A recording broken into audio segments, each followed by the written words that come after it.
물론 최근에 발표된 세법 개정안에 따라서 2025년부터는요 최고 세율이 40%로 낮아지고요. 또 경영권 프리미엄은 폐지가 되긴 하지만요, 다른 나라들과 비교를 하면 납세자들이 느끼는 실질적인 상속세율은 여전히 높은 수준입니다. 그 이유는요, 안녕하세요. 자산가들의 세무를 자세하게 알려드리는 자세하게입니다.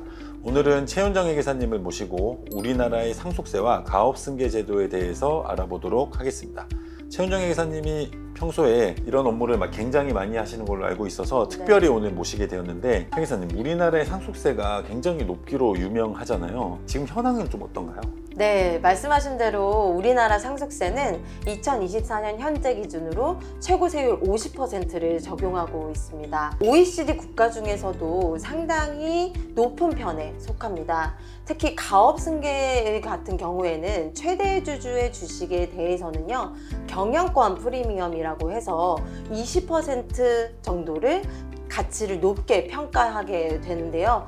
이렇게 되면 결국은 상속세를 60%까지 그 세율이 올라가기도 합니다. 물론 최근에 발표된 세법 개정안에 따라서 2025년부터는요 최고 세율이 40%로 낮아지고요. 또 경영권 프리미엄은 폐지가 되긴 하지만요, 다른 나라들과 비교를 하면 납세자들이 느끼는 실질적인 상속세율은 여전히 높은 수준입니다. 그 이유는요, 우리나라 상속세는 유산세라는 방식을 채택하고 있기 때문인데요. 유산세는 돌아가신 분이 남기신 전체 재산을 기준으로 세금을 매기는 방식입니다. 그러나 대부분의 다른 OECD 국가들은요, 유산 취득세 방식이라고 해서 실제 상속인이 자신이 직접 받은 재산에 대해서만 세금을 부과하고 있습니다. 그래서 유산세 방식은 상속인의 수와 상관없이 전체 재산에 대한 세금이 부과되니까요, 대규모 자산을 물려받으신 경우에는 그 부담이 엄청 크게 느껴질 수 있는 거죠. 특히 우리나라 같은 경우에는 비상장 주식에도 어차피 상속세를 매기고 있잖아요.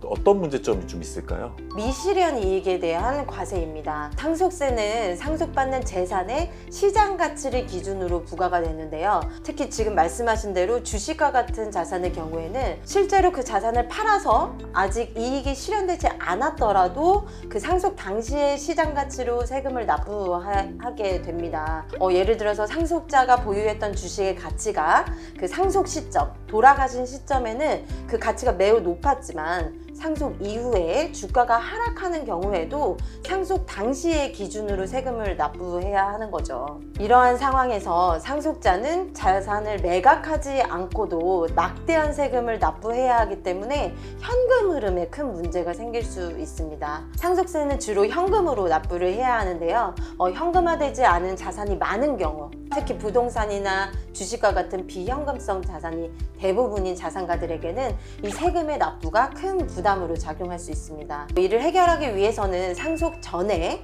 상속세를 납부할 수 있는 재원들을 잘 만들어 두시거나 아니면 사전 증여라는 것들을 통해서 세금에 대한 부담을 분산시키는 것이 필요합니다. 또 다른 문제는 상속세 부담으로 인해서 기업 경영에 미치는 악영향이 있습니다. 상속세를 납부하기 위해서 상속자가 보유한 주식을 대량으로 매각해야 하는 상황이 발생하면요, 기업의 주가가 하락할 수도 있고 또 이는 기업의 경영권을 위협하는 요소로도 작용할 수 있습니다. 실제 사례가 좀 있다면 한번 소개를 해주시죠. 상속세가 실제로 큰 이슈가 된 사례가 바로 넥슨의 얘기를 할 수 있겠는데요. 넥슨의 김정주 회장님께서 돌아가셨을 때 그 남긴 자산들이 주로 넥슨의 지주회사인 NXC의 주식들이었습니다. 유족들은 주식 상속에 대해서 5조 원 이상의 상속세를 납부해야 했습니다.